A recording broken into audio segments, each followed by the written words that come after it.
India TV देख रहे हैं आप। आपके साथ मैं हूं प्राची पाराशर। शाम के 5 बज चुके हैं। वक्त हो गया है मुकाबला का। मुकाबला की शुरुआत एक सवाल के साथ करेंगे।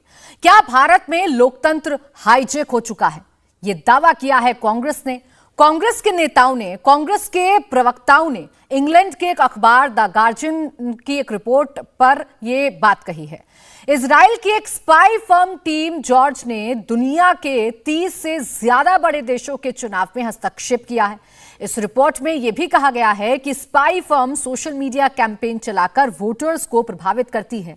द गार्जियन के इस रिपोर्ट के छपते ही कांग्रेस मोदी सरकार पर चारों ओर से हमलावर हो गई है। लोकतंत्र को हाईजेक करने की बातें कही जा रही हैं। कांग्रेस नेताओं के खिलाफ फेक प्रोपेगेंडा चलाने का आरोप लगाना शुरू कर दिया है। दावा तो यहां तक है कि इन सब के पीछे प्रधानमंत्री मोदी डायरेक्ट है। आपको याद होगा पेगासस 2021 में भी कांग्रेस ने जबरदस्त इसको लेकर हंगामा किया था।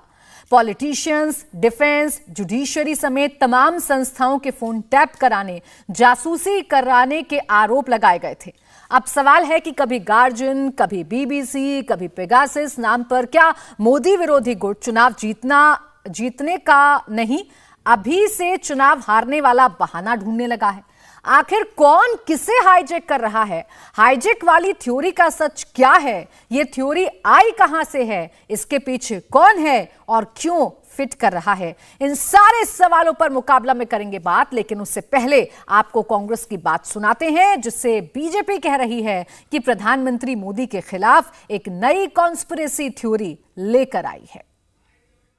किस तरह से भारत के लोकतंत्र को हाईजैक किया जा रहा है भारत की ही रूलिंग पार्टी द्वारा, ये उदाहरण हर प्लेटफॉर्म पे आपको दिखते हैं। विडंबना इस बात की है कि बीबीसी ने कुछ छाप दिया या कोई फिल्म बना दी तो साहब विदेशी लोग हस्तक्षेप कर रहे हैं।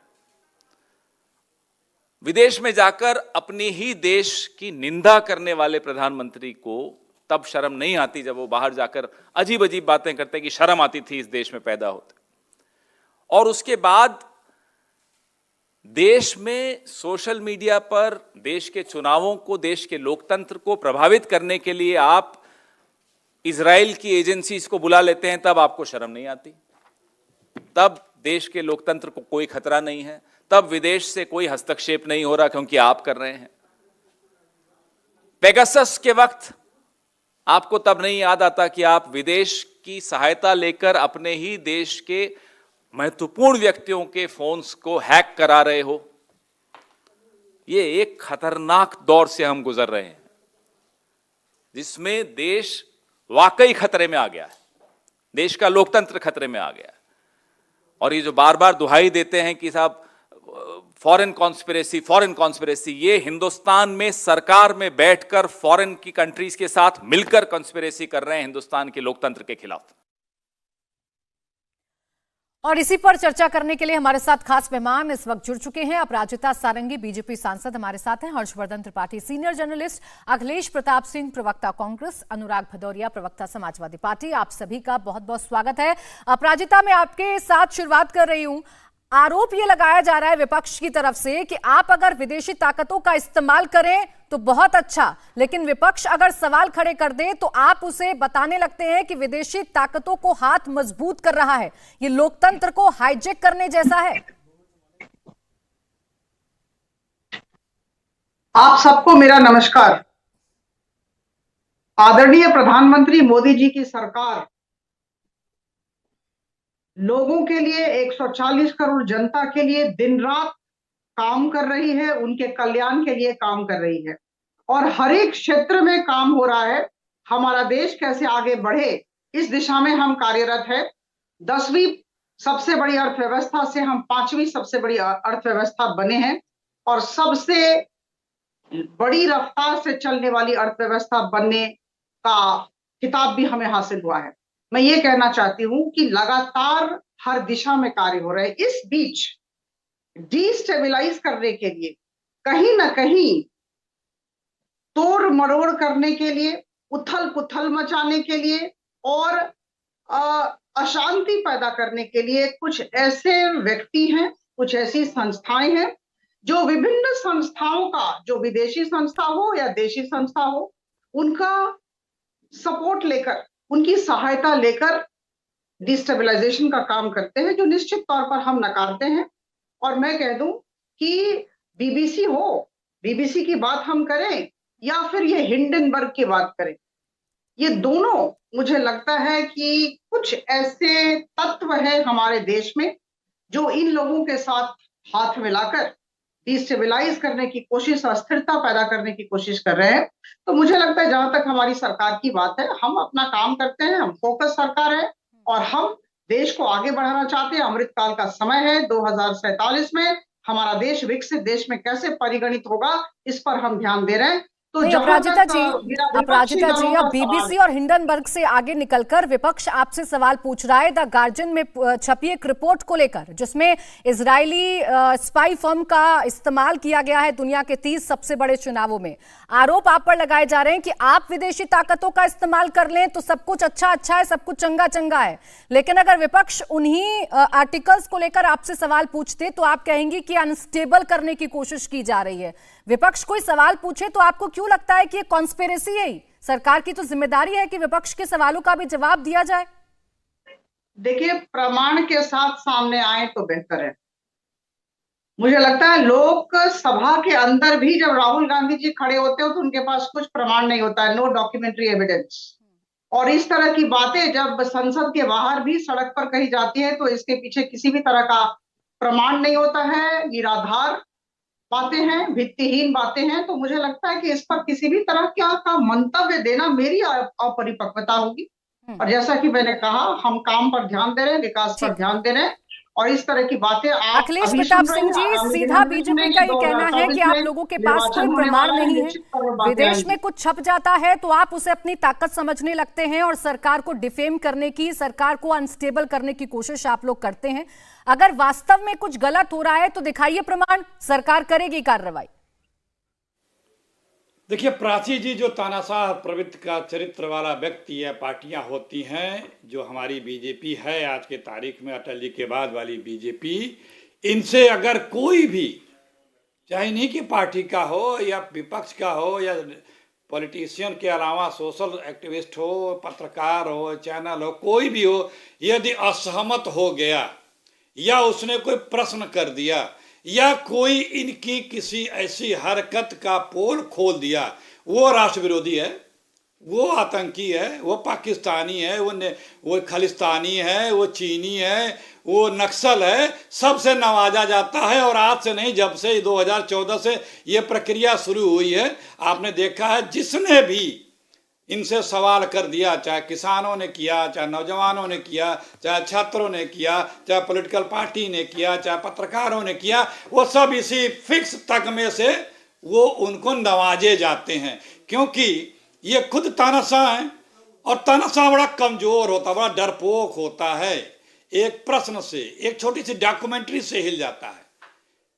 वो बहुत सुरक्षित महसूस करता है अपने आप को, क्योंकि वो तानाशाही का जो रवैया होता है ना, वो एक गुब्बारे में हवा की तरह से होता है। और हवा के गुब्बारे की हवा निकालने के लिए पतली सी पिन भी सफिशिएंट होती है। इसलिए डरते हैं कि कहीं ये बात लोगों को पता न लग जाए, मेरी इस जो गलत कार्रवाइयाँ हैं उसकी जानकारी न मिल जाए, मेरे गुब्बारे की हवा निकल जाएगी।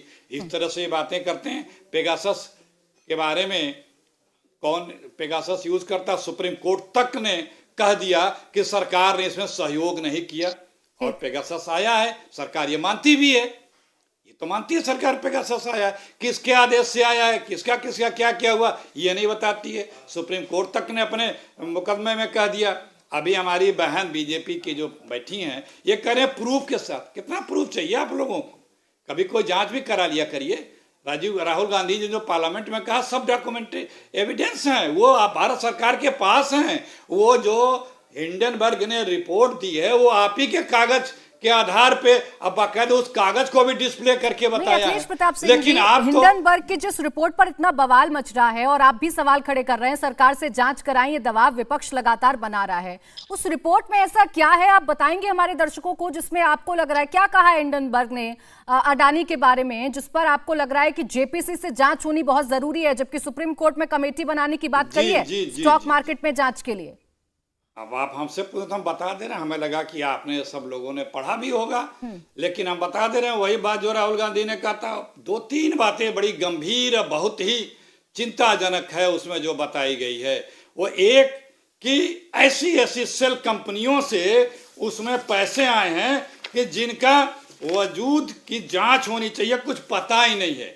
अपनी हैसियत से ज्यादा ये देखिए इंडियन बैंक की उन कंपनियों का जिक्र है, बाकायदा कई जगह उसने जिक्र किया है, बताया है कौन कौन सी कंपनियों कैसे कैसे, और ये सारे जो इनके रिटर्न्स हैं, जो सरकार के पास कागजात हैं, उसमें है, कोई बाहर की सूचनाएं नहीं हैं। तीसरी बात उसमें बताई गई है कि जो हेवन कंट्रीज है वहां से इतने पैसे आए हैं। तो हमारे देश की सुरक्षा में लगे इनफैक्ट इंडस्ट्रियलिस्टों के पास कहां से पैसे आए, किसके पैसे हैं, किस तरह के लोगों का पैसा है, ये बड़ा गंभीर विषय है। छोटा सा रिएक्शन दीजिएगा, फिर बाकी मेहमानों को चर्चा में लाऊंगी। कितना प्रमाण चाहिए आप लोगों को? अखिलेश प्रताप सिंह जी कह रहे हैं बार बार हम कितना प्रमाण दें, आप लोग जांच करवाते नहीं है क्योंकि आप तानाशाह हो चुके हैं।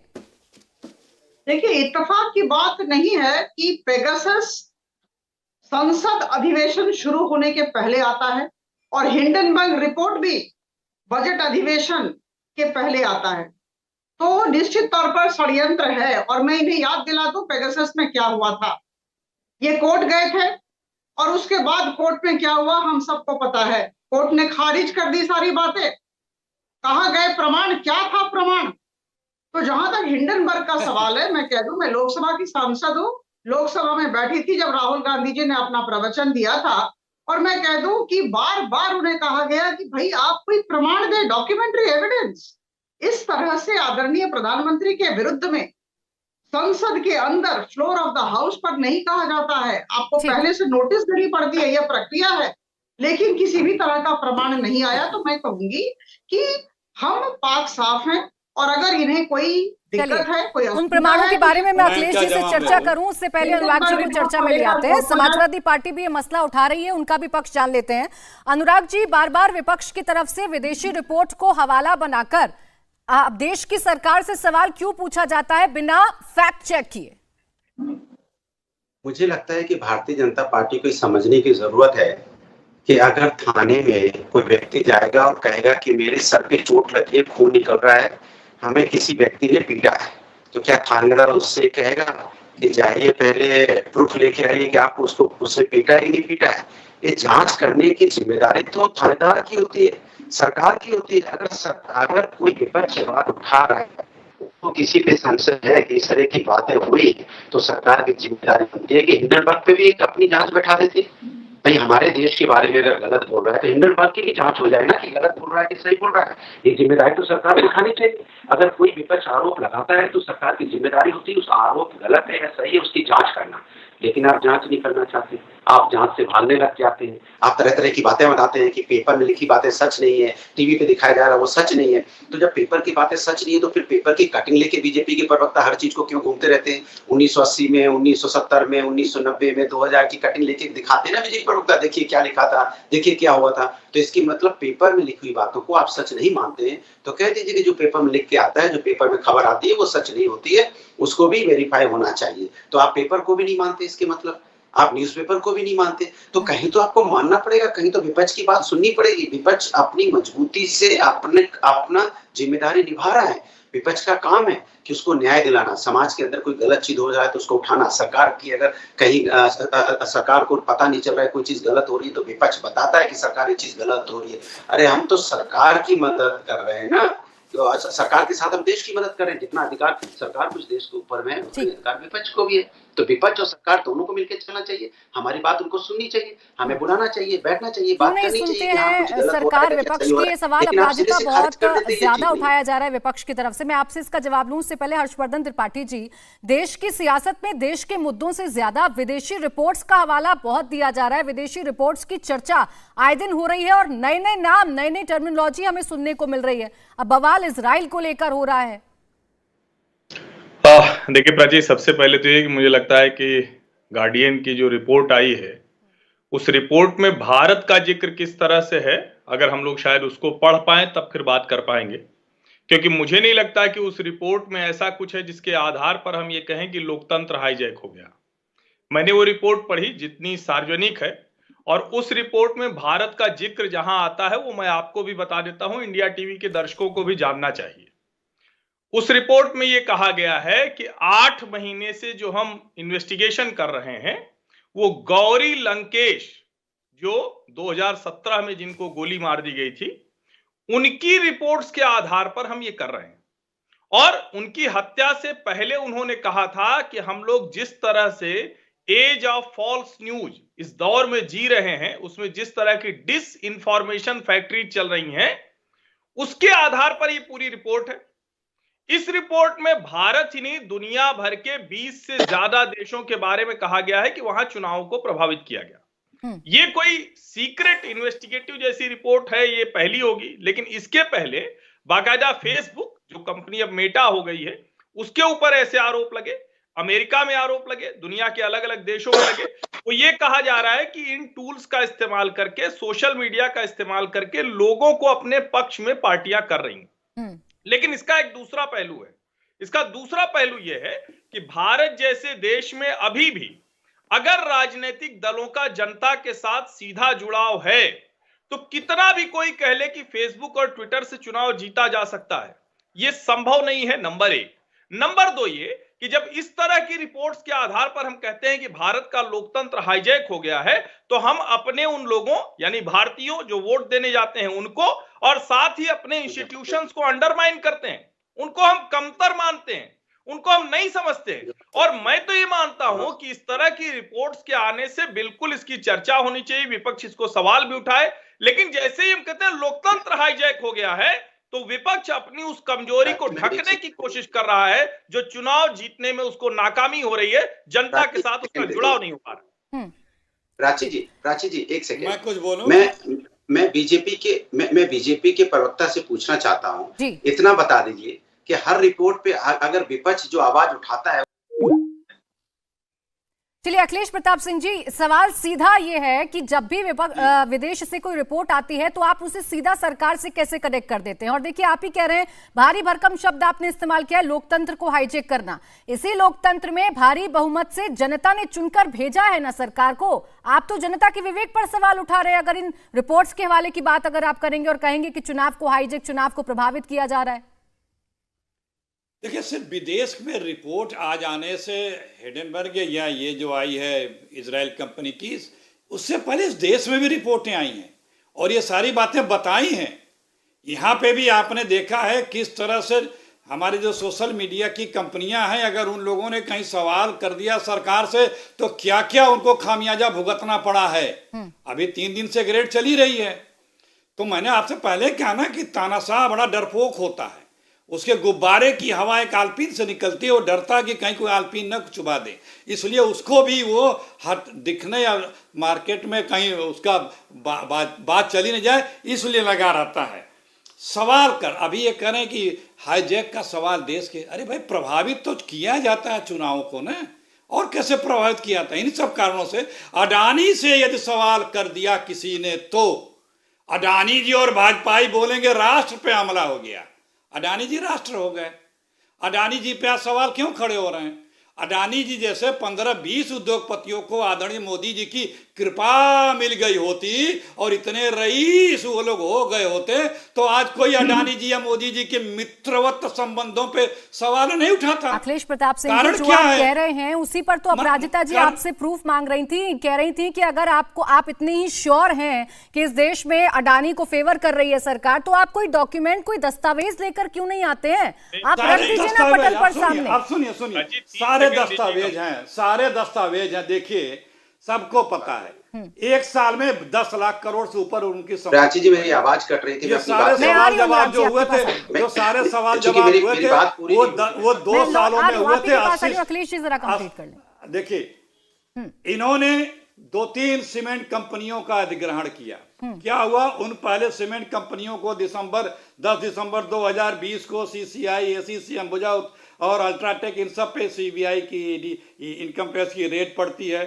और उसी के थोड़े दिनों बाद ये कंपनियां साहब के मित्र जो है साहब के साहब एक्वायर कर लेते हैं। इसी तरह से एक एयरपोर्ट मुंबई का, उसमें भी इसी तरह की रेट पड़ती है, फिर 2 महीने बाद वो एक्वायर कर लेते हैं। जब इतना इसी कुछ तरह है अखिलेश कोर्ट प्रताप के सिंह जी किसी आपके पास, और पोर्ट आपको पे होता पता है कि ये कितना सरकार, प्रूफ चाहिए? एक सेकंड, जब आप आपको जांच पता का है कि आदेश करो, सरकार प्रूफ काम नहीं कितना कर रही है, चाहिए? आपको पता है कि आपके लाख सवाल उठाने के बाद भी सरकार विपक्ष की आवाज दबा रही है और इसे सीधा देश की अस्मिता से जोड़ रही है, तो आप कोर्ट में जाकर सबमिट कर दीजिए तमाम दस्तावेज, दूध का दूध और पानी का पानी आप ही कर दीजिए अगर सरकार नहीं करना चाह रही है तो। सुनिए, बड़ा अच्छा सवाल किया आपने, और यही सवाल आदरणीय गृह मंत्री ने किया।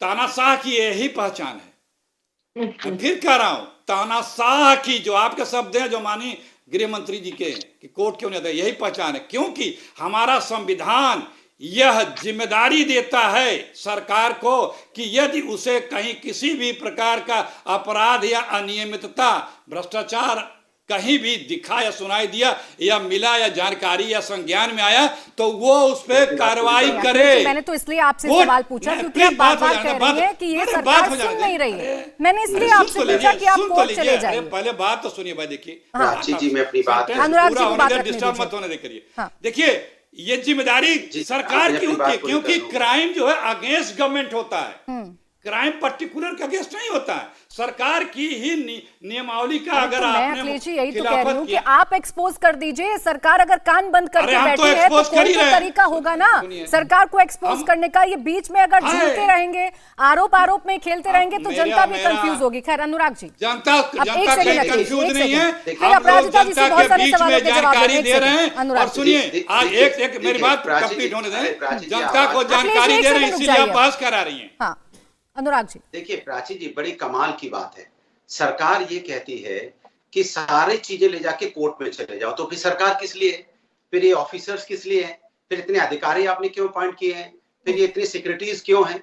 फिर डायरेक्टरेट क्यों है? मिनिस्ट्री क्यों है? जब सब काम जब करना जाके कोर्ट में ही है, तो सारी मिनिस्ट्री खत्म कर दीजिए, सारे ऑफिसर को ही खत्म कर दीजिए। कमाल की बात करते हैं आप। ये तो वही बात होगी ना, किसी को चोट लगी और किस कहा कि मुझे सर पे, उसने बहुत तेज मारा है, उसके सर पे खून निकल रहा है, और थानेदार से कहता है इसकी रिपोर्ट लिखो। थानेदार उससे कहेगा नहीं भैया, जाओ पहले प्रूफ करके लाओ उसने मारा है कि नहीं मारा है। तो थानेदार का काम प्रूफ करने का है कि जिसको चोट लगी उसको प्रूफ करना है। जब विपक्ष अपनी आवाज उठा रहा है, विपक्ष कह रहा है यहाँ पे गलती है, तो सरकार की जिम्मेदारी होती है। कुछ नहीं तो हिडनबर्ग पे इंक्वायरी करवा ले।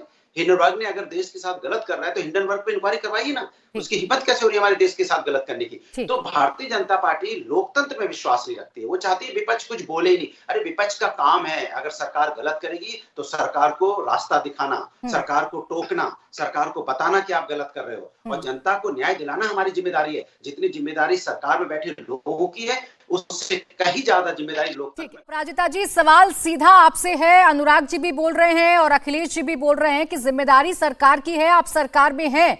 लोकतंत्र में जितनी जरूरी सरकार है उतना जरूरी विपक्ष भी तो है। विपक्ष सवाल उठा रहा है तो आप उसका जवाब तो दीजिए, आप तो इग्नोर कर रही हैं। नहीं प्राची जी, एक सेकंड, मैं पूछता हूँ, कानपुर में जो घटना घटी, कानपुर में जिस तरह से जवाब नहीं दीजिए, एक सेकंड जवाब नहीं दीजिए। नहीं, मैं से 2 सेकंड लूंगा। तो कानपुर में जिस तरह से माँ बेटी की जिस तरह से जिंदा वो जली है, तो हमने जब विपक्ष ने आवाज उठाई तो ये क्या कहते हैं? ठीक है, आपने सवाल पूछे, अब मुझे इन सवालों का जवाब लेने दीजिए। आप लोग विपक्ष की आवाज को इग्नोर क्यों कर देते हैं? विपक्ष अगर कोई सवाल पूछ रहा है तो जिम्मेदारी तो सरकार की है ना। अब रुक जाइए अनुराग जी, आवाज भी नहीं उठाए। अपराजिता जी, देखिए, आपके माध्यम से मैं विपक्षी दलों के नेताओं को गुजारिश करूंगी कि तथ्य और तर्क के साथ बातचीत करें। अगर लोकसभा या राज्यसभा में बात करनी है या सड़क पर बात करनी है, तो तथ्य और तर्क लाएं, प्रमाण लाएं, और फिर उसके बाद बातचीत करें। और संजीदगी होनी चाहिए, जो भी बातचीत करे उसमें संजीदगी होनी चाहिए।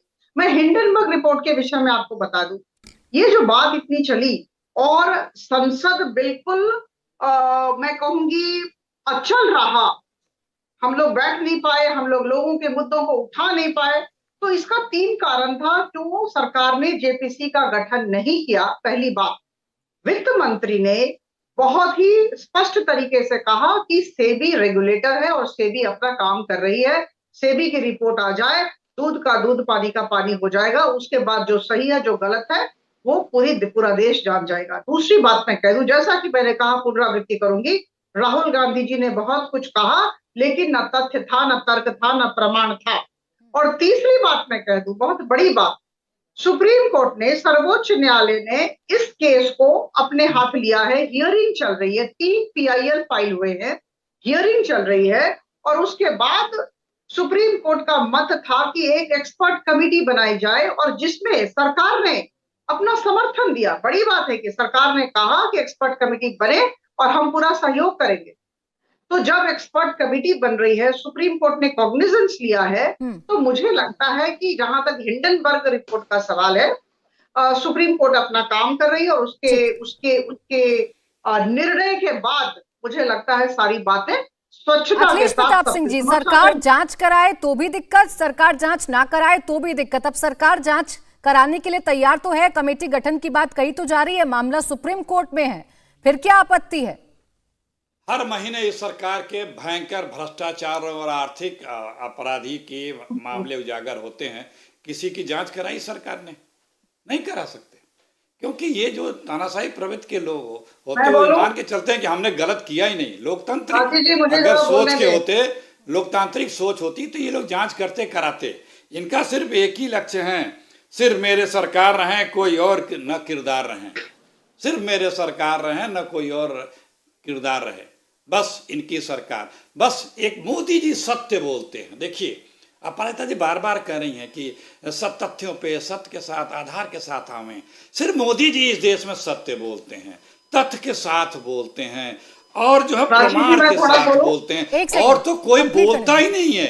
मोदी जी के अलावा कोई सत्य नहीं बोलता है। वो इतना सत्य बोलते हैं कि सत्य को भी शर्माना पड़ जाता होगा या गरूर करना पड़ जाता होगा। तो दूसरों को इस तरह का सोचना, क्योंकि प्रूफ तो सब कुछ दिया जा रहा है, बताया भी गया, सवाल भी पूछा उन्होंने कि आपके प्लेन में कब गए, उनके प्लेन में कब गए, कब वो पहुंचे, आने के बाद पहुंचे कि पहले पहुंचे, उसके बाद उस देश से क्या मिला, उन्होंने उस देशों से कौन कौन से टेंडर मिले, कौन कौन से बिजनेस उनका डील हो गई तुरंत, जहां साहब गए थे वो सब बताया। तो उन्होंने अभी से प्रूफ क्या चाहिए, उसमें प्रूफ चाहिए, लेकिन उसको स्पंज कर दिया जाएगा। देखिए सुनिए, थोड़ा बोल नहीं देख रहे। और तो और जो कोई संसदीय शब्द भी नहीं है उसको स्पंज कर दिया जाएगा। और एक राष्ट्रवादी स्वयंभू एक राष्ट्रवादी संस्था है, और नागपुर वाले वो पहले कूद पड़े कि जो है नहीं, ये तो नहीं बता रहे अखिलेश जी, लेकिन असंसदीय क्या था? बार बार आप राहुल गांधी जी का जिक्र कर रही हैं, तो वो यही पूछ रहे हैं कि असंसदीय क्या था? असंसदीय था कि बिना प्रमाण के आदरणीय प्रधानमंत्री जी के विषय में अनर्गल बातें कहना, पहली बात। दूसरी बात, उन्होंने प्रायर नोटिस भी नहीं दी जो संसदीय प्रक्रिया में दी जाती है। जब प्रधानमंत्री के विषय में बोला जाता है, इस तरह की कोई भी नोटिस नहीं दी गई। मैं एक बात कह दूं। तीसरी बात जरा सा सुनेंगे, कुछ पता नहीं, जो कांच के घरों में रहते हैं उन्हें दूसरों पर पत्थर नहीं फेंकने चाहिए। कांग्रेस क्या बात करती है ईमानदारी की? अगर मैं आपसे बात करूं तो बात करते वक्त नेशनल हेराल्ड केस की बात याद आ जाती है। ऑगस्टा वेस्टलैंड से शुरू करें, वाड्रा के DLF के घोटाले के बारे में बात करें, कोयला घोटाला, आदर्श घोटाला, 2G स्पेक्ट्रम, बोफोर्स, मारुति घोटाला, क्या छोड़ूं, क्या बोलूं? और ये इन्हें तो कोई हक ही नहीं है, नैतिक अधिकार ही नहीं है ईमानदारी के विषय में बातचीत करने का। और मैं कह दूं, जो इनके जो 3 नेता हैं, इनके जो सोनिया गांधी जी हैं, राहुल गांधी जी हैं, ये सारे बेल पर है। इस बात को हम सब न भूलें। नेशनल हेराल्ड केस में ये सब बेल पर है। तो ये ईमानदारी की बात क्या करते हैं? हमारी सरकार का जहां तक सवाल है, नहीं अपराजिता जी, अगर आपसे विपक्ष सवाल पूछ रहा है तो चूंकि विपक्ष पर भी केस चल रहे हैं, इस वजह से वो आपसे सवाल ना पूछे, ये तर्क तो लोकतंत्र में जायज नहीं लगता है। विपक्ष का काम है सरकार से सवाल पूछना, आपकी खामियों को आपके सामने रखना। चूंकि विपक्ष पर केस चल रहे हैं और आपसे सवाल ना पूछे, ये तर्क तो वाजिब नहीं लगता है अपराजिता जी। राहुल गांधी जी को motion of thanks to president पर बोलना था। उन्होंने राष्ट्रपति महोदया के अभिभाषण पर कुछ नहीं कहा, लेकिन इस संस्था और इस व्यक्ति के विषय में लगातार अनर्गल बातचीत करते रहे। लेकिन हमने सुना, पूरी संसद बैठी रही, पूरी लोकसभा बैठी रही, मैं चश्मदीद गवाह हूं, मैं बैठी थी और लगातार हमने उनकी बातें सुनी है। ऐसा नहीं कि हमने नहीं सुना। ठीक। उसके बाद जब लेकिन प्रधानमंत्री जी ने कंफ्यूजन बात की, दूर करने की जिम्मेदारी भी उस तो समय कहा सरकार गया की है कि ना। भाई विपक्ष प्रमाण अगर लो। कोई सवाल पूछ रहा है तो आप ही जांच करा के दूध का दूध और पानी का पानी कर दीजिए। और आप जो कह रही हैं कि कॉन्स्पिरेसी कर रहा है विपक्ष, तो आप ही पर्दाफाश कर दीजिए अगर वो लोग सियासत कर रहे हैं। हर्षवर्धन त्रिपाठी जी, जो बात विपक्ष कह रहा है कि विपक्ष अगर कोई आवाज उठाए तो उसे सिर्फ इग्नोर कर देना, कॉन्स्पिरेसी कह देना, क्या जायज है? क्या मजबूत लोकतंत्र की पहचान है? नहीं, बिल्कुल नहीं है। लेकिन राफेल पर क्या हुआ था? राफेल पर आधी रात को सर्वोच्च न्यायालय खुलवाई गई थी ना, गए थे ना लोग वहां, कागज वागज लेकर गए थे बहुत से लोग। सर्वोच्च न्यायालय ने कह दिया कि इसमें कुछ नहीं है, भ्रष्टाचार का मामला नहीं है। उसी पर 2019 का चुनाव लड़ लिया। और मैं फिर से कह रहा हूं कि अभी तक के जो मामले हैं ये अलग अलग हैं। प्राची, दर्शकों को समझने के लिए, हिंडेनबर्ग रिसर्च फर्म एक शॉर्ट सेलर फर्म है जिसने अडानी एक प्राइवेट कंपनी पर कहा, और उस पूरी रिपोर्ट में, मैं तो कहता हूं अगर किसी को जानकारी हो तो जानकारी के साथ मुझे बताए, पूरी रिपोर्ट में भारत की सरकार पर कोई आरोप नहीं लगा है। यह अंबानी अडानी की सरकार राहुल गांधी का अपना राजनीतिक जुमला है। और बीबीसी की जो फिल्म है, डॉक्यूमेंट्री, वो द मोदी क्वेश्चन कब की बात कर रही? 20 साल पहले, जिसमें भारत के ही सर्वोच्च न्यायालय ने और अलग अलग एजेंसियों ने क्लीन चिट दी। अभी जो गार्डियन की रिपोर्ट है, मैं इस रिपोर्ट की बात करूं तो इसमें भी भारत को लेकर कोई भी फुल प्रूफ इन्वेस्टिगेशन नहीं, सिर्फ एक लाइन की बात है कि डिस इंफॉर्मेशन के जरिए चुनावों को प्रभावित किया जा रहा है। अब इसमें कौन सी जांच कराई जानी चाहिए? और मैं इसीलिए कह रहा हूं कि अगर लोकतंत्र में जनता को इतना ज्यादा, जिसको कहते हैं कि वो प्रभावित हो जा रही, पूरी तरह से उसको समझ में नहीं आ रहा है, कुछ विदेशी कंपनी आती है, वो टूल्स के जरिए इस्तेमाल कर लेती है, तो मुझे सचमुच लग रहा है कि राजनीतिक दल जनता तक न पहुंच पा रहे हैं, न उनको अपनी बात समझा पा रहे हैं। अखिलेश जी जवाब दीजिए, फिर आ रही अनुराग जी आपके पास। प्राची जी, देखिए, ये क्या, एक आरएसएस है, अगर सरकार पे आरोप नहीं है तो अडानी के पक्ष में सबसे पहले ये कूदी, कहती है हम राष्ट्रवादी है, पता नहीं क्या क्या बताती है, लेकिन नॉन पॉलिटिकल होते हुए भी ये अडानी से आरएसएस का रिश्ता क्या है? क्योंकि सबसे पहले बचाव में वही कूदे। और यदि सरकार अगर इन्हीं की बात मान लें, सरकार का कोई उसमें मिली भगत तो नहीं है, तो हिंदुस्तान में भी बताया गया है तमाम जांच एजेंसियों ने कि इस तरह से इसमें मैनिपुलेशन किया गया है। फिर इनको जांच करने में क्या परेशानी है? 2014 में जो कंपनी 609वें पायदान पे थी दुनिया में रईसी की मामले में, साहब की कृपा से वो 9 साल में तीसरे पायदान पे पहुंच जाती है और एक ही 1.5 साल में 10 लाख करोड़ रुपए कमा लेती है। तो ये जिस प्रकार का समझाया जा रहा है पार्लियामेंट में, तो इन्हीं को ज्यादा पार्लियामेंट्री चीजें पता है। हमारी बहन को, भाजपा की जो प्रवक्ता है, प्रेसिडेंट के बात पे, जवाब पे जिस तरह से बात रखी गई थी, और पहली बार है कि संसद के पटल पे एक प्रधानमंत्री पे इतने गंभीर आरोप लगे और प्रधानमंत्री खामोश, न खंडन किया न जवाब दिया। इसका मतलब कि बातें सब सही हैं। सदन के पटल पे इतने तथ्यात्मक प्रूफ के साथ किसी पहले प्रधानमंत्री पे आरोप लगा है और वो प्रधानमंत्री जवाब नहीं दे पाया। ठीक, यहां तक नहीं कहा कि झूठ है, ये भी नहीं कहा, ये भी नहीं कहा कि निराधार है। यहां बैठ के बता रही है निराधार है, झूठ है। सदन में खड़े प्रधानमंत्री ने कह दिया। सवाल पर रिएक्शन, प्रधानमंत्री को कहना चाहिए था जो बात यहाँ कैमरे पे बैठ के स्टूडियो में बीजेपी, एक सेकंड, बीजेपी के प्रवक्ता जो यहाँ बैठ के बता रही है कि निराधार, तथ्यहीन, सत्यहीन बातें थी, यही बातें सदन के अंदर आदरणीय प्रधानमंत्री जी को कह देनी चाहिए थी। त्रिपाठी जी क्यों नहीं कहा? अब रुक जाइए, एक सेकंड रुक जाइए, की हवा निकल जाएगी। एक सेकंड, बाकी मेहमान भी इंतजार कर रहे हैं। प्राची जी, सिर्फ एक बात लोगों को ध्यान में दिला दूं, अभी अभी एयर इंडिया ने एयरबस और बोइंग के साथ बहुत शानदार समझौता किया, वो भी प्रधानमंत्री ने बैठ के कराया, और उसमें जो बयान आया है वो सुनना चाहिए। अमेरिकी राष्ट्रपति कह रहे हैं कि हमारे 44 राज्यों में 10 लाख नौकरियां मिल जाएंगी। फ्रांस के राष्ट्रपति इमैनुअल मैक्रोन कह रहे हैं कि हमारी कंपनी को तो राहत देगा ही देगा, ये भारत और फ्रांस के रिश्तों को बेहतर करेगा। ब्रिटेन के प्राइम मिनिस्टर कह रहे हैं कि हमारे यहां कौन कौन सी कंपनियां इसके कलपुर्जे बनाती हैं जिससे उनको लाभ होगा। ये दुनिया में हर देश अपनी कंपनियों के साथ खड़ा होता है, गलत हो तो उसकी जांच होगी, उसके लिए एजेंसियां हैं, नोटिस जाती है। देश का कहीं कोई अगर पक्ष में इनको रिपोर्ट आ गई तो उसके लिए ये खुशियां मनाएंगे। देखिए, डबल स्टैंडर्ड प्राची जी, देखिए प्राची जी यही डबल स्टैंडर्ड देख लीजिए। विदेश की अगर कोई खबर इनके पक्ष में है तो इनके लिए वो बड़ी भारी न्यूज है, बहुत बड़ा अचीवमेंट है। और अगर विदेश की कोई न्यूज इनके खिलाफ है तो वो इस देश के लिए साजिश है। ये डबल स्टैंडर्ड दोहरा चेहरा, अनुराग जी, चेहरा इसीलिए हम कहते हैं प्राची जी। हाँ, देखिए यही पे प्रूफ हो गया। ये व्यक्ति अनुराग जी, अपराजिता आपकी बात का जवाब दे रही थी। अपराजिता जी ने साफ साफ कहा कि विपक्ष की बात में अगर कोई दम हो, कोई प्रूफ हो हमारे पास, तो हम विपक्ष की बात सुने। लेकिन विपक्ष अगर अननेसेसरी सवाल खड़े करने के लिए सवाल खड़े करेगा तो कब तक जवाब दें? अखिलेश एक सेकंड रुकिए, और उससे कोई राष्ट्रपति अखिलेश एक सेकंड बोलने दीजिए समाजवादी पार्टी को। एक सेकंड रुकिए, खुशियां मना रहे, एक सेकंड रुकिए। उनको भी इतनी चिंता है देश की जितनी आपको है। अब रुक जाइए एक मिनट, अखिलेश एक मिनट। अनुराग जी, बात है सुनिए, रुकूंगा नहीं, बड़ी बात मैं कह रहा हूँ। यही प्राची जी आपका विदेश में यदि कोई बात इनके पक्ष में कह दी गई तो उसको क्रेडिट लेते हैं। बड़ी बात कह रहा हूँ, सुनने दीजिए, आपकी बात आ गई। एक मिनट रुक जाइए, बहुत देर से अनुराग जी इंतजार कर रहे हैं। वो भी तो विपक्ष की आवाज है, उस विपक्ष की आवाज को भी तो बाहर आने दीजिए सर। अभी तक मैं देखिए, अब एक मिनट रुकिए ना, मैं चला जाऊं, बस इतना बता। बोलिए अनुराग जी। देखिए प्राची जी, कमाल की बात है।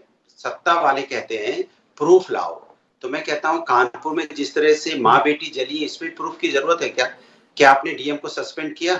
क्या वहां उच्च अधिकारियों को आपने सस्पेंड किया, तलब किया? नहीं किया ना। फिर भी आप, अगर हम आवाज उठाते तो आप पता क्या कह रहे हैं? समाजवादी पार्टी राजनीति कर रही है। अरे भाई, माँ बेटी जल गई आपकी गलती की वजह से, आपके अधिकारियों की नाकामी की वजह से, और हम आवाज उठाते हैं तो आप कहते हो राजनीति कर रहे हैं। ये तो आपका है, माने आप कोई भी बात विपक्ष उठाता है, हर बात को या तो राजनीति बोल देते हैं या कहती है प्रूफ लेके आओ। तो आप 1980 की 1990 की बातें उठा के पता नहीं कितने घोटालों की बातें आपने उठाई, तो आपके पास क्या सब, आपके पास कौन सा प्रूफ था? और जो बातें आज आप कर रहे हो वो बातें कर के आप 2014 में सत्ता में आ चुके हो, 2019 में भी वही बातें सत्ता में आ चुके हो, फिर भी आप वही बातें रिपीट कर रहे हो ना। 1990 से लेके जो 1980 की, 1950 की, 1960 की बातें ही तो आप रिपीट कर रहे हो ना। आप 2014 के बाद की बातें बताओ ना कि आपने क्या क्या किया है समाज में, क्या क्या आपने देश को दिया है। और जब आपसे किसी चीज के लिए बोला जाता है कि जेपीसी बना दीजिए, अरे हिंडनबर्ग हमारे देश के अगर किसी व्यापारी के खिलाफ साजिश कर रहा है तो मैं कहता हूँ या एजेंसी इतनी है उसकी, इसमें क्या दिक्कत है? करवाइए इंक्वायरी, किसने आपको रोका है? लेकिन आपको आपकी फेवर में कोई रिपोर्ट आ जाती है विदेश की किसी एजेंसी से, तब तो आप बहुत तेज ब्रेकिंग न्यूज चलने लगती है, बीजेपी वाले खूब नाचने गाने लगते हैं, ढोल बजाते हैं। लेकिन जैसी कोई न्यूज वैसी आएगी जिसमें उन्हें मतलब नहीं होगी तो कहेंगे सब फेक है। मैं कहता हूँ फेक, उसको प्रूफ कर दीजिए, हिंडनबर्ग को नोटिस भेज के उसको इंक्वायरी में उसके खिलाफ इंक्वायरी कीजिए और बताइए तुम मेरे देश के हमारे नागरिक को क्यों बदनाम कर रहे हो। ठीक, ये आप अपराजिता जी इस बात का जवाब दीजिए। विदेश के किसी भी अखबार में अगर आपकी तारीफ के लिए एक छोटा सा आर्टिकल भी छप जाए तो आप उसे बड़ी खबर बना देते हैं, अपने ट्विटर हैंडल से, सोशल मीडिया से, अपने कैंपेन में उसको शामिल कर लेते हैं। लेकिन उसी विदेश के किसी अखबार में आपसे सवाल पूछ लिया जाए तो आप कहते हैं ये तो साजिश हो रही है देश को बदनाम करने की। ये दोहरा चरित्र क्यों है? देखिए, हम हर एक सवाल का उत्तर देने के लिए बैठे हैं और इसी वजह से देश की जनता आदरणीय प्रधानमंत्री मोदी जी पर विश्वास रखती है और उनके संवाद को समझती है। वरना देश की जनता ने हमें कब का नकार दिया होता। देखिए, 2024 निर्वाचन आ रहा है और 2014 के पहले भी हुआ, 2019 के पहले भी हुआ और 2024 के पहले यह कवायद शुरू हो गई है। हर बार हर संसद अधिवेशन के पहले इस तरह का होगा, इस तरह की बातें आएंगी। संसद से सड़क तक ये लोग सक्रिय होने की कोशिश करेंगे, निराधार आधारहीन बातें करेंगे। मैं आदरणीय प्रधानमंत्री मोदी जी की सरकार की तरफ से एक छोटी सी शायरी रखना चाहूंगी, थोड़ा ध्यान देकर सुने। अपनी शख्सियत की क्या मिसाल दूं, न जाने कितने मशहूर हो गए मुझे बदनाम करते करते। तो भाई, इनकी सार्थकता का सवाल है। ये कभी यहां प्रेस कॉन्फ्रेंस करते हैं, वहां प्रेस कॉन्फ्रेंस करते हैं। बात तो यह है कि जहां तक हिंडनबर्ग केस का सवाल है, सुप्रीम कोर्ट ने कॉग्निजेंस लिया है और सुप्रीम कोर्ट ने एक्सपर्ट कमेटी की सलाह दी है। एक्सपर्ट कमेटी बनेगी और उसके बाद जो सत्य है वो निकल के आएगा। और इसके अलावा मैं कह दूं, securities and exchange board of India भी अपना काम कर रही है, इंडिपेंडेंट रेगुलेटर है। उसके बाद LIC और SBI ने भी अपने अपने वक्तव्य दिए हैं इस विषय में। तो मुझे लगता है कि थोड़ा धैर्य, थोड़ा संयम की जरूरत है। सब अपना अपना काम कर रहे हैं और विपक्ष का काम है शोर मचाना, विपक्ष का काम है सार्थक बने रहना, और कहीं ना कहीं ये चाहते हैं कि अखबार की सुर्खियों में रहें। और मुझे लगता है कि सब लोग अपने अपने गिरबान में झांक कर देख ले। मुझे लगता है सारे लोग समझदार हैं और जानते हैं कि उन्होंने जब वे सत्ता में थे, जहां जो थे, अपराजिता जी, उन्होंने किस तरह मजबूत का कार्य लोकतंत्र की किया है, हम पहचान सबको सत्ता पक्ष और विपक्ष दोनों है कमाल ना। है आप भाई। कैसे कह देंगे कि विपक्ष अगर कोई भी सवाल पूछे तो वो शोर मचाना है? आप भी विपक्ष में रहे हैं, आपने जब सवाल उठाए थे तो क्या वो भी शोर मचाने वाला था? क्या वो भी हम सियासत पाने वाला सवालों का था? स्वागत क्या वो भी करते हैं। गुमराह करने वाला था? विपक्ष देखिए, अगर हम सवाल सवालों पूछेगा तो का आप ही तो स्वागत सेटिस्फाई करते हैं। करेंगी ना, आप ही तो जवाब देंगी, आप ही तो जांच बिठाकर दूध का दूध और पानी का पानी करेंगी। प्राची जी, हम सवालों का स्वागत करते हैं, हम हर एक सवाल का उत्तर देने के लिए राजी हैं, हम्म। लेकिन वो जो ये सवाल कहाँ है रहे? वो यही तो तथ्य दिक्कत और है। तर्क के साथ हो और सवाल का प्रमाण जवाब के साथ हो, तो कितना ही कहना है। और इंक्वायरी बैठ सवाल करने हैं इसलिए सवाल न करें। ठीक है, अखिलेश संसद प्रताप अधिवेशन सिंह। के पहले कोई रिपोर्ट आता है और उसके अपराजिता बाद जी तो बहुत संसद खुले मन से अधिवेशन कह को रही बंद हैं कर कि दिया आप जिस जाता है। दिन प्रूफ और डॉक्यूमेंट्स लाकर तरह उनके का सामने रवैया रख बिल्कुल देंगे, गलत है। वो आपके सवालों को भी सुनेंगी, जांच भी होगी। हालांकि हिंडनबर्ग मामले में तो बार बार सुप्रीम कोर्ट का हवाला दे रही है कि कमेटी भी बन रही है उसमें। मैंने बार बार कहा, जो स्टूडियो में बैठ करके ज्ञान दे रही हैं, सदन में आदरणीय मोदी जी यही बोल दिए होते। वहां क्या मुंह में दही क्यों जम जाती है? जवाब देने के लिए इतना जबरदस्त आरोप लगा तथ्यात्मक तथ्यों के साथ, तो पहला प्रधानमंत्री है कि अपने ऊपर लगे आरोप का ना जवाब दिया ना खंडन किया। कहने को तो कहेंगे मैं अकेला, मैं अकेला, मैं अकेला के पक्ष में यदि कहीं किसी ने बोल दिया तो यही दोहरा चरित्र दिखाई दिया। कैसे अपनी पीठ थपथपा रहे थे कि अमेरिका ने बोला, फ्रांस ने बोला, इंग्लैंड ने बोला। पक्ष में अगर कोई बात आ गई तो मैं अकेला की पीठ थपथपाओ, और अगर विपक्ष में कहीं किसी ने प्रश्न कर दिया, सवाल कर दिया, कुछ बता दिया तो षड्यंत्र है। ये है दोहरा चरित्र बीजेपी, यही बताया गया। तो इसी चरित्र की तो चर्चा हो रही है, इसी चरित्र का तो चित्रण हम लोग कर रहे हैं कि दोहरे चरित्र वाले हैं, जो मीठा मीठा गप, कड़ुआ कड़ुआ थू थू। तो ये चरित्र है, मैं अकेले की पूरी दुनिया में डंका बजती है, लेकिन एक छोटी सी न्यूज से घबराहट हो जाती है, साजिश हो जाती है। तो जिसका दुनिया में डंका बजता हो, इसका मतलब वो डंका गुब्बारे के हवा का डंका था। अगर सही में वो मजबूत होता तो एक छोटी सी डॉक्यूमेंट्री से, छोटी सी न्यूज से वो विचलित होकर के इतना परेशान नहीं होता। और अगर वो सही में बेगुनाह है तो संसद के पटल पे छाती ठोक के कहता है कि सारे आरोप निर्मूल हैं, निराधार हैं, असत्य हैं, ये सत्य ये है, ये है जो अखिलेश जी बार बार बीबीसी का जिक्र कर रहे हैं, बात का जवाब दीजिएगा अखिलेश जी। अखिलेश जी एक बात का जवाब दीजिएगा, क्योंकि बार बार आप देश की चिंता कर रहे हैं। अगर देश में कोई विदेशी संस्था आकर अपना दफ्तर बनाकर काम कर रही है और वहां पर अनियमितता पाई जा रही है, तो देश के संस्थानों को उनके यहाँ सर्वे करना, जाकर कार्रवाई करना, जांच करना, क्या आपकी नजर में गलत है, गुनाह है? एकदम नहीं, एकदम नहीं। इतिहास गवाह है आदरणीय मोदी जी के राज में, जब कहीं वोट नहीं मिला, जब कहीं चुनाव आ गया, जब किसी का शामिल नहीं हुआ या कुछ ऐसी आई, तो उनकी यहाँ एजेंसियां, तो एजेंसी अब रहने गई हैं। ये तो बीजेपी का एक सेल रह गया है, पहुंची नहीं है क्या चैनलों में? एक ही दो चैनलों में पहुंची है क्या? हिंदुस्तान के एनडीटीवी से लगा 20 चैनलें पहुंच गई। चुनाव के समय कहां कहां पहुंच जाती हैं, जब कभी सरकार गिरानी बिगाड़नी, खरीद फरोख्त करनी होती है तो कैसे पहुंचती हैं। इतनी अच्छी हमारे देश की एजेंसियां 2014 से काम कर रही हैं। निश्चित रूप से आपके बात में दम है कि एजेंसियां इतनी निष्पक्ष हैं आदरणीय मोदी जी के राज में कि इन पे कोई उंगली नहीं उठा सकता, क्योंकि ये पूरी की पूरी दाल में काले ही काली है, दाल में एक दाना काला नहीं है। उस तरह से तो हमारी एजेंसियों का उपयोग किया जा रहा है। जब आपसे कोर्ट में जाने की बात पूछे तो आप कहते हैं इनके पास एजेंसियां, एजेंसियों से जांच करा लें, लेकिन जब एजेंसी जांच करने पहुंचती है तो आप कहने लगते हैं कि एजेंसी तो इनके इशारे पर काम करती है। अब ये दो बात तो सच नहीं हो सकती है। अब अगर आपको एजेंसियों पर भरोसा नहीं है तो देश की न्याय व्यवस्था पर भरोसा होगा, आप वहां चले जाइए। आपने काफी दिमाग लगाया, आपने काफी, लेकिन कह दीजिए इनसे कि फिर जांच करा लें, जांच भी तो करा लें। हम तो यही तो कर रहे हैं, सारे आंकड़े आ गए, 99% विपक्ष पे ही सीबीआई, ईडी और इनकम टैक्स के रेट पड़े हैं। ये भी बताने की अपराजिता जी डर की राजनीति कर रहे हैं क्या आप इस देश में, कि आपके खिलाफ अगर कोई कुछ बोल दे तो आप उसे डराने लगते हैं, जैसा कि बीबीसी के केस में हुआ? देखिए सारी रिपोर्ट है, अपराजिता जी से जवाब दीजिए सीबीआई इस और बात का। ईडी की रिपोर्ट है कि उन्होंने 99% जो रेड्स किए हैं, जो तलाशियां ली हैं, वो अपोजिशन के लोगों पे किया है। ये भी बताने की आवश्यकता नहीं है। मैं अब जवाब ले लूं। अपराजिता जी देखिए, जहां तक बीबीसी का सवाल है, मैं कह दूं कि आईटी डिपार्टमेंट सर्वे कर रही है, और 133A धारा के अंतर्गत, आईटी एक्ट 1961 के 133 धारा के अंदर यह सर्वे हो रहा है। सर्वे क्यों हो रहा है? क्योंकि यह ट्रांसफर पॉलिसी रूल्स के खिलाफ बीबीसी गया था। और मैं कह दूं 2014 26 मई आदरणीय प्रधानमंत्री जी ने इस देश का कार्यभार संभाला था। उसके बाद भी और उसके पहले भी बहुत सारी नोटिसेस इनको दी गई थी। टैक्स इवेशन की वजह से बीबीसी को भारत सरकार की तरफ से नोटिसेस दी गई थी, आईटी डिपार्टमेंट की तरफ से। इन्होंने कभी भी किसी भी तरह की प्रतिक्रिया नहीं दिखाई। तो अभी ऐसा हुआ कि ये सर्वे हो रहा है, ये सर्च नहीं है, इसी ये टाइमिंग रेड को नहीं है, लेकर सर्वे हो। विपक्ष सवाल पूछ रहा है ना अपराजिता जी की ये अनियमितता तो पहले से मिल रही थी, लेकिन जब डॉक्यूमेंट्री का विवाद हुआ, डॉक्यूमेंट्री की चर्चा हुई, उसके बाद ही आईटी विभाग पहुंच गया सर्वे करने के लिए। यही तो पूछ रहे हैं अखिलेश जी कि टाइमिंग बड़ी गजब की है।